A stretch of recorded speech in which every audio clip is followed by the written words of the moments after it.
This 2025 Orioles season was incredibly disappointing, and it leads to one of the most important off seasons in franchise history. And I'm going to preview it coming up on this episode of the Locked On Orioles podcast.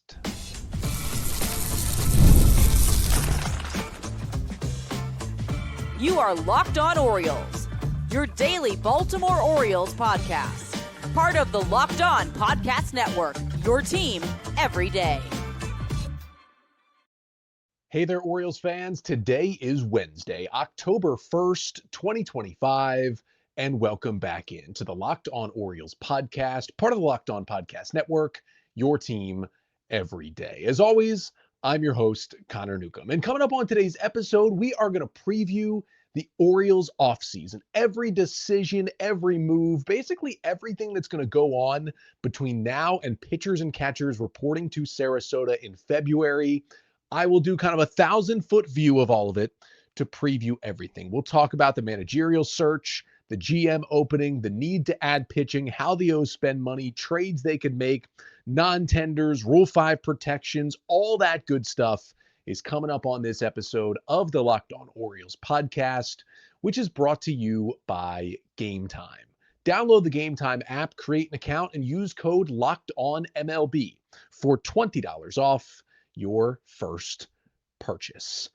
So we're into the offseason. Hope you all enjoyed night number 1 of Wild Card Playoff Baseball on Tuesday. Unfortunately, for the first time in 3 years, it did not include the Orioles. And that's why we are previewing the offseason a little bit earlier than we have the past couple of years, because the O's at 75 and 87 this season, well, they didn't make the playoffs. And while they can't really start some offseason stuff before anyone else, because free agency and other things don't open until 5 days after the World Series ends, there's some things the O's probably should think about doing between then and now. So I will give a disclaimer. I am recording this on the night of Monday, September 29th, just because of some work schedule stuff. I had to kind of pre-record some episodes for this first week of the offseason. So if anything breaks on Tuesday and you don't hear me talking about it on Wednesday, that is why. But I'm going to do the entire offseason preview. Now, we're not going to get into the nitty-gritty of a lot of these things, and that's because most, if not all, of the topics I'm going to touch on in this episode are probably going to get their own more in-depth episode at some point later in the offseason, whether it be the managerial search, like that's literally coming up tomorrow with a deeper dive, or it's things like contract opt-outs, the non-tender deadline. Those will come later in October or November. But I want to give you a broad look of what this offseason will be like. So let's begin with the big picture decisions the Orioles need to make this offseason. And there are plenty of them to decide really the direction of this organization after missing the postseason this year with still all this talent. What do they need to do? And the first big picture decision is probably going to be the first one that is made. And that is the Orioles need a new manager. The O's fired Brandon Hyde back on May 17th after a 15-28 start to the year. He was in his 7th season as Orioles manager, of course, took over in 2019 as part of the rebuild, a lot of losing seasons, turned it around in 2022, won the division in 23, made the postseason again in 24, despite a very up and down second half, but was swept out of the postseason both years, and then just saw a disaster season early in the season. The O's felt they needed to make some sort of drastic change. Did it help? Tony Mansolino took over as interim manager, and he went 60-59 as O's manager. So they did play much better and above 500, but still wasn't like they looked like a playoff team under Mansolino. They just looked serviceable instead of horrible. And so for the Orioles, the number one question is, will they consider taking the interim tag off Mansolino and making him the full-time manager? Now, Mike Elias did have his kind of end-of-season press conference with the media on Monday afternoon, and obviously, one of the first things he was asked about and talked about was the managerial situation. And he said what I expected him to say. I didn't expect him to immediately say, hey, Mansolino's not the manager. We're looking somewhere else. And I didn't expect him to immediately say, hey, we're giving Mansolino an extension. We're promoting him to the full-time manager. He said the in-between, which is what to be expected. We're conducting a search. We're trying to hire a manager ASAP. And Tony Mansolino is one of the candidates. Now, we don't know if he's going to get a formal interview, or if the 119 games he managed works probably better than any interview could. Are they going to go outside the organization, look for a veteran manager? Will they look for more of an up-and-comer like Brandon Hyde was when they hired him back in November of 2018?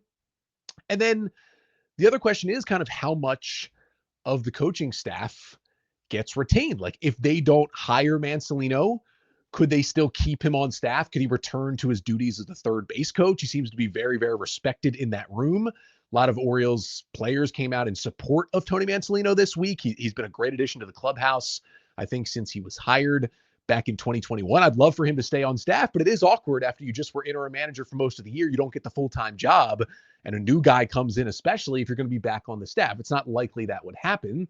And then there's the other guys, right? Like, does Drew French, who I think did a fantastic job this year despite all the injuries, does he stay as pitching coach?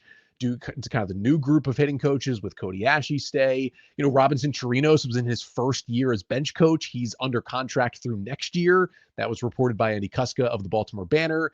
Chirinos seemed to take this season like harder than anybody in that story from Andy. Chirinos had a lot of interesting quotes. Do they keep him around as a second-year bench coach under the new veteran manager? How many coaches would a veteran manager get to bring in on his own? That's a big question heading into the offseason. I think the first one that will be answered. But it's not just manager. The Orioles are also looking to hire a general manager. It was reported a few weeks ago by Ken Rosenthal and Andy Kuska that Mike Elias was quietly promoted from general manager to president of baseball operations back in the offseason. And Elias confirmed it at his press conference on Monday that it happened in the spring. And he said they didn't feel like it was essentially necessary to make that news public. Not really sure why, but whatever. That's how the Orioles operate. So they're now looking to hire someone below Elias. Elias is still in charge of everything. There's some teams in baseball that just have a GM. There's some teams in baseball that have a POBO, president of baseball operations, and a GM. The POBO is always the person still in charge doing the big picture stuff, but a GM comes in and makes more of the day-to-day moves and gives you another voice, another person in that front office. So would they promote someone like Sig Mejdal or Yves Rosenbaum, who have been kind of the top two under Elias for a while now? Or will they look outside the organization? The reporting is that the O's have talked to people outside the organization, but hadn't made a hire yet. Elias certainly didn't seem, as urgent with the GM search as the manager search when he talked on Monday. And that makes sense. You don't absolutely need a GM if you have a POBO in Elias. You need a manager to begin a baseball season. So that certainly makes sense. The manager, I think, will be hired before the GM. Would it be someone more experienced to handle the day-to-day stuff? Would they look to bring in another young, fast riser, kind of fits the Elias mold, kind of the next up-and-coming person? I think that's an interesting question for this team as well. And then really the last big picture question for the Orioles, or I guess there's two big picture questions left. One is, what will change for the O's? They've talked about, taking a full look. They talked about it after they were swept out of the wild card round last year, looking at things and changing the way they do things. And specifically, they said it when they fired Brandon Hyde, and Elias talked about some of the same things on Monday. What will actually change? Besides personnel, besides signings and all that, philosophically in the organization, will things change? I'm not sure how far I go in what exactly needs to change and how much it needs to change, but will things be altered? Will we see the Orioles kind of operate in a different way heading into next year? And the final big picture goes along with that a little bit is, what will the spending look like? This is the second offseason since David Rubenstein has taken control of the Orioles ownership group. He certainly upped payroll last offseason in year one, way up from what it was under John Angelos. He basically bumped them to around league average. They finished 16th in payroll in the big leagues this year. Generally, though, you're going to need to be in the top 10 to actually compete for World Series most seasons, and the O's still have some spending to go. Now, you're not just going to spend just for spending's sake. You want to spend it on good players, and it was more of a mixed bag on doing that last offseason. They did give out their first multi-year contract, but it was to Tyler O'Neill, and year one was kind of a disaster. I mean, this has to finally be the time they give out a multi-year contract to a starting pitcher, right? At the very least to a closer, because we know they need one with Felix out for most, if not all, of next year. But this has got to be the time. That there's no way that they can go this offseason without giving out a multi-year deal to a starting pitcher and make the playoffs next year. I see that to be an extremely low possibility of that happening. So is that how they spend the money? Do they spend it elsewhere as well? How much does the payroll go up again? Those are kind of the big picture questions for the O's this offseason. But there are a lot more minute roster details. Even when it comes to spending the money, what exact players are out there in free agency that the Orioles might target? We'll go through some of those names coming up next. But first, this episode of the Locked On Orioles podcast is brought to you by Game Time. There is nothing like catching a baseball game live. The energy, the crowd, the chance to see your team in person, but actually getting tickets, that is the tough part. Queues, login screens, surprise fees, it takes all the fun out of it. Well, that's why I use Game Time, the app that gives the advantage back to fans. Game Time is fast, easy, and backed by the Game Time guarantee. You'll always get 100% authentic tickets delivered on time and at the best price. Plus, all fees are included. So the price you see is the price you pay. And again, the app, it just makes it so simple. I can even see my exact view from seats when I buy tickets. And the fees, again, they're included. Know your total upfront with no surprise fees at checkout. So download the Game Time app, create an account, and use code LOCKEDONMLB for $20 off your first purchase. Terms apply. Again, that's promo code LOCKEDONMLB for $20 off. Swipe, tap, ticket, go. Download Game Time today. And this episode of the Locked On Orioles podcast is also brought to you by Monarch Money. Most people can't name all their financial accounts or even what they're worth, whether it's 401ks, properties, or investments. And when you don't have the full picture, you can end up leaving money on the table. That's why there's Monarch Money. It's an all-in-one personal finance tool that brings your entire financial life together in one clean, easy-to-use interface on your laptop or your phone. Monarch is built for people with busy lives. If you put off organizing your finances, Monarch is for you. Monarch does the heavy lifting for you. You can link all your accounts in minutes, see clear data visuals, get smart categorization of your spending, and finally feel in control of your money without ever touching a spreadsheet.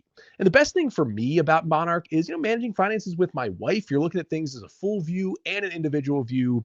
It just keeps a clear view of our financial health week to week and long term.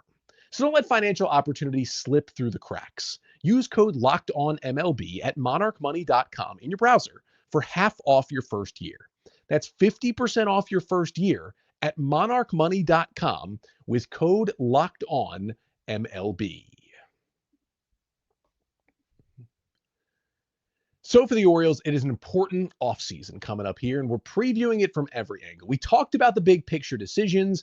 Now it is kind of the important roster decisions and needs that are coming to the Orioles this offseason. Let's begin with what those free agent needs are. I would say in general, the Orioles should be looking to add 2 starting pitchers, 2 relief pitchers, and a hitter in free agency. Now it's okay if one of those pieces comes via trade instead of free agency, but legitimate 5 big leaguers that fit those categories need to come in. For starters, in terms of starting pitchers, I'm looking for a top line guy and then kind of a middle to back end of the rotation kind of guy. Top line guys out there, Framber Valdez, Dylan Cease, Ranger Suarez, Michael King, all some of the interesting pieces out there. Of course, I'll have an episode breaking down my favorites in free agency in terms of signing pitchers, but those are some of the top names on the board. Then you have some of the middle guys, Lucas Giolito, although we did just learn he's got an elbow issue and he's not going to pitch in the wild card series. Zach Gallen, Brandon Woodruff, Merrill Kelly are some of those names that are out there. And if you added one from Group A and one from Group B, that'd be a pretty successful offseason. Maybe you want to do it via trade. Pablo Lopez or Joe Ryan of the Twins, maybe Sandy Alcantara or Edward Cabrera of the Marlins, maybe Sonny Gray from St. Louis. Some of the guys who would certainly come in and help this rotation.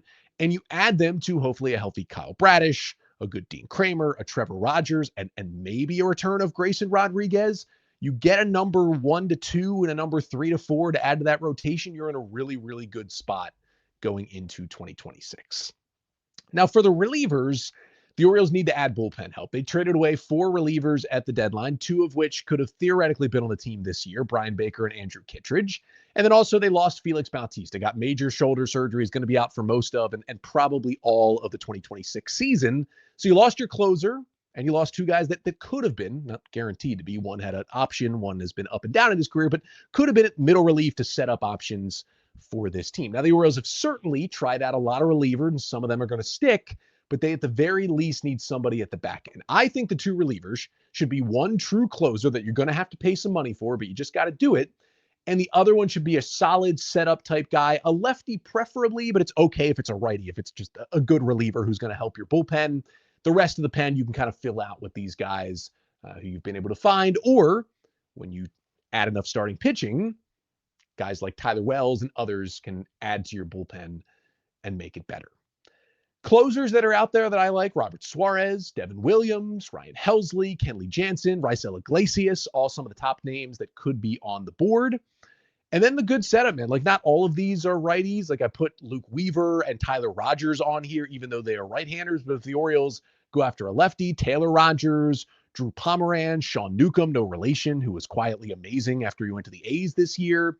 Some guys who could certainly help out that bullpen. I think you definitely got to go and sign 2 relievers. The setup guys shouldn't be too expensive. You might have to pay some money for the closer, but remember, the Orioles had an agreement with Jeff Hoffman for 3 years and $40 million last offseason to be their closer, it seemed like. And then they saw something they didn't like in the medicals, and they tried to offer a lower deal, and he eventually didn't take it and signed with the Blue Jays. But they've been willing, it seems like, to pay for relief pitching. I think I'm almost certain they're going to give a closer a 3 or 4 year deal to come in and just kind of settle the 9th inning for this team. And then there is the hitter. I think no doubt about it, the Orioles are going to sign at least one position player to a major league deal in free agency. Now, whether it's kind of a right-handed hitting outfield Ramon Laureano type, I think that's the more likely option, right? The guys like a Harrison Bader and Austin Slater, Willie Castro, Rob Refsnyder, Miguel Andujar, somebody in that sense who's, a solid hitter, hits lefties, will be versatile and be on your major league roster. Or do they go big? Are they worried about, the underperformance of a lot of the young guys in this lineup this year? Do they have the money to spend, or do they go and make a big splash? Kyle Schwarber's out there. Pete Alonso just announced he's opting out of his contract, so he's going to be a free agent. If Alex Bregman opts out, Josh Naylor and Eugenio Suarez, some of the top names that maybe could make sense for the Orioles. I'm leaning towards no, that they would go after a big bat, but if they do it, I'm going to be excited, and I think it's going to make this team a lot better. I'm just not sure that's how they want to spend their money, because they want to address pitching more than hitting. But the offense was, by the end of the year, the bigger problem than the pitching was for the Orioles this season. And I expect a bounce back from a good amount of those hitters, but is that enough? Or do you need a big-time power bat that you, I think, missed without Anthony Santander this year, and with Tyler O'Neill basically not playing? Even with keeping O'Neill, I think you'd have room for somebody else in there, and would they want to do that? And then I think the other roster decisions are like, is there anyone with team control who they just move on from? Of course, there are the impending free agents who we'll talk about, but is there anyone who would be, if you just didn't do anything, would at least still be on the roster, still under contract through at least next year, that the O's would kind of prematurely take off the roster? Are they finally going to decline this team option on Jorge Mateo and finally make him a free agent? I think they will, but who knows? Jorge Mateo just stays on this roster forever. Ryan Mountcastle has one more season before free agency. Is it just time to move on and try to trade him, or maybe even non-tender him at some point? Could it be the end for Keegan Aiken? He also just has 1 year remaining, and it was really, really a down year by the end of the season for Aiken. I know he was in spots he shouldn't have been in, but man, oh man, I mean, his command, which had always been his calling card, just completely left him. So we'll see how that shakes out. Would they be willing to trade a player like a Kobe Mayo to potentially go and get pitching, even if they are also willing to deal Ryan Mountcastle? Does that open them up more to sign a big bat to play first base, or have Basayo play there more? And, what is the future for a guy like Heston Kjerstad? We did get an update from Mike Elias on Monday, who did reveal that it is a medical issue that Kjerstad is dealing with. Elias seems optimistic that Kjerstad will be ready for spring training 2026 and be healthy.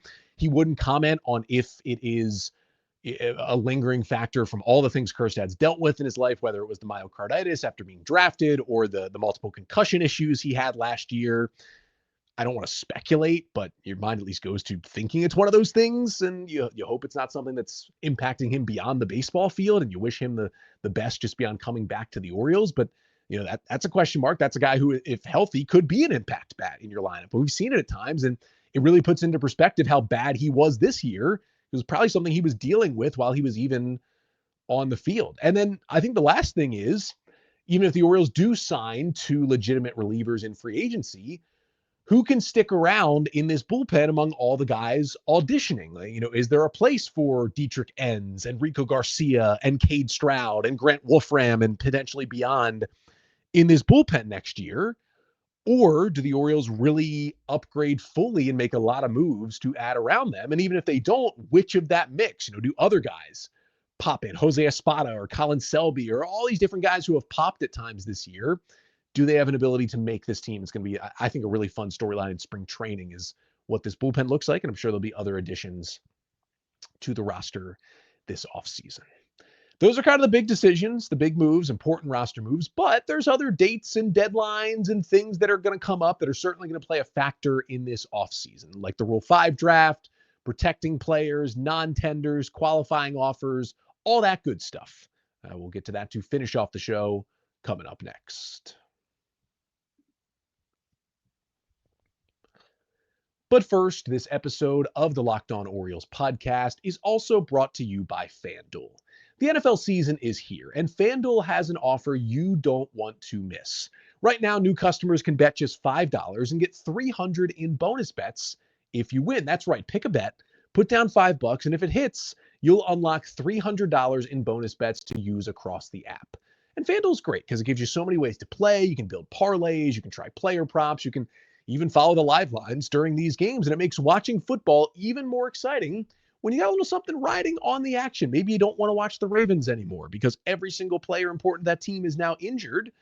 You want to pick up another team casually, maybe you go on FanDuel to help you out with that. Whether you're a casual fan or you love diving into the stats, FanDuel makes game day experience so much better. So what are you waiting for? Visit FanDuel.com to download the FanDuel app today and get started. So the last piece of this Orioles kind of broad offseason preview, we started with the big picture decisions, then we went to the important roster decisions and needs. Finally, it's kind of those other dates and deadlines and things that are going to come up. First, it starts with contract options, right? Jorge Mateo is one of them. There is a team option for him for about $5 million for next year. Please, Mike Elias, just decline it. We're done here. We're done here. There were great moments. There were bad moments with Mateo. We're done here. Just do not pay that man $5 to $6 million to do nothing for this team next year. Please. Tyler O'Neill could theoretically opt out. Remember, he signed that 3-year, about $49 million deal last offseason, but it included a player opt-out after year 1. So O'Neill could become a free agent again via his choice. He basically has to wait because he has about 2 years, $32 million left on the Orioles contract. Does he think he could get more than that in the open market? After playing 54 games because of injury and not being so great in those games anyway, I doubt he thinks he can do better than 2 years, $32 million. So I'd say it's about a 98% chance he opts in and remains with the Orioles, but at least something to watch. That deadline would be 5 days after the World Series. Will anyone get the qualifying offer for the Orioles? Remember, that is about a 1-year, $22 million contract you give to a guy to come back to your team. If he declines it and he signs elsewhere for more money, you get a draft pick. The Orioles offered it to both Corbin Burns and Anthony Santander last year. They both signed elsewhere, and they got 2 extra draft picks last season, which they used to get Vahiva Aloy and Slater DeBrun, or not Slater DeBrun. That was the Brian Baker pick. I believe it was Caden Bodine and Vahiva Aloy into this system.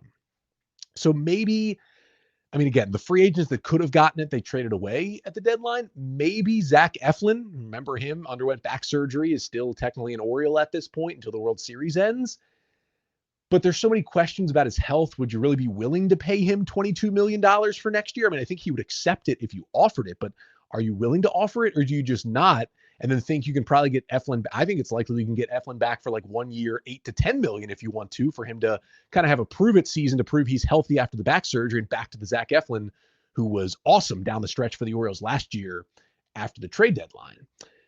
Would any of the other free agents or guys they traded be willing to come back? You know, you have the free agents leaving the team now, not just Eflin, but would you bring back Tomoyuki Sugano? I think probably not. Would you bring back Gary Sanchez? I think almost definitely not. Or the guys who you traded away. You know, would a Seranthony Dominguez want to come back? Or a Gregory Soto when you're adding to the bullpen? Would you bring back Cedric Mullins, even after dealing him and him being awful down the stretch for the Mets? Would you, if you maybe traded Mountcastle and Mayo, would you try to re-sign Ryan O'Hearn as he hits free agency after his time with the Padres this offseason? Those are definitely questions for the Orioles to potentially answer. Those are guys they know. There'll also be the non-tender deadline sometime in November, usually late November. Remember, the non-tendering is guys who are hitting arbitration, who instead of just paying them their number for the next season, you just essentially wipe the slate clean and release them and make them a free agent, is Ryan Mountcastle a part of that crew? He's going to be due probably about $9 million next year. He really hasn't been productive lately. He's just a first baseman. You have Kobe Mayo, you have Samuel Basayo. Mountcastle doesn't make a lot of sense on this roster. If you're not able to trade him, he's probably a non-tender candidate. Or maybe a guy like Dylan Carlson, although he did sign a one-year deal, he's still under arbitration for one more year before he would hit free agency again.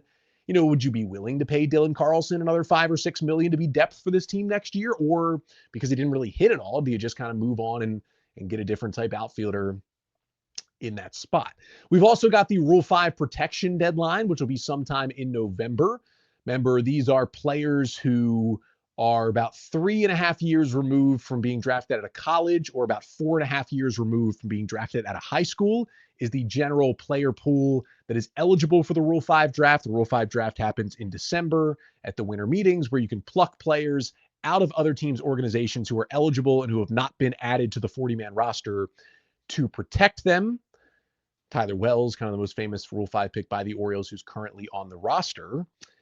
And you have some interesting names who are Rule 5 eligible this offseason. The Orioles need to decide whether or not they want to add them to the 40-man. There'll be a full episode later in November kind of previewing this in detail. But Cameron Weston, who spent the whole year in the AAA rotation, Anthony Nunez and Cameron Foster, two relievers they acquired at the deadline from the Mets, who are both in AAA. Judd Fabian, former high draft pick who was in AAA this year, all have good chances, I think, of being protected on the roster. Then you have some interesting cases like Keegan Gillis, former guest of this podcast, throws really hard, good stuff, AAA reliever.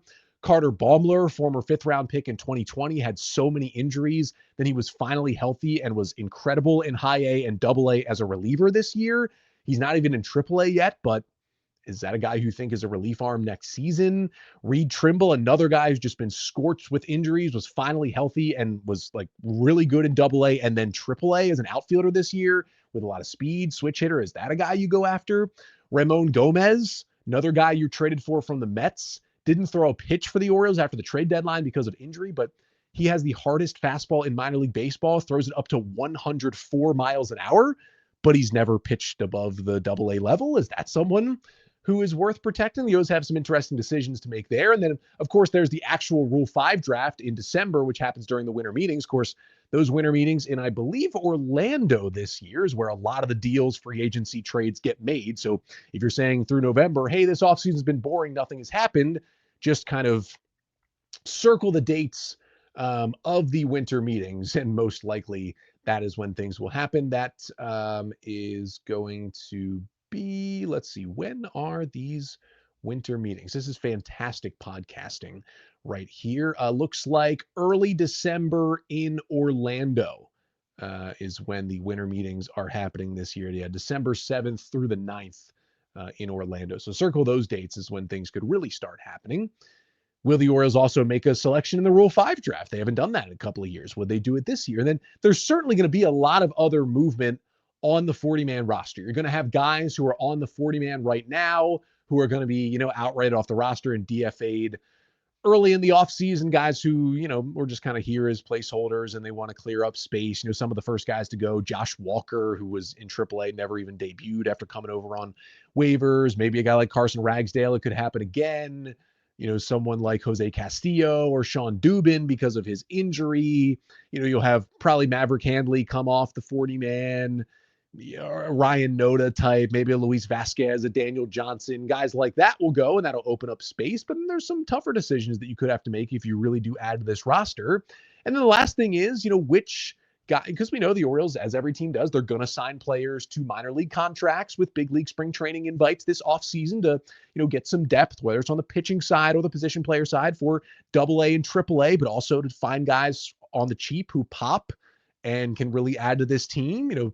Some of the guys they've done that recently, Jeremiah Jackson, Albert Suarez, Yaramil Geraldo, guys they found on minor league deals who have to different degrees helped this major league team over the past few seasons.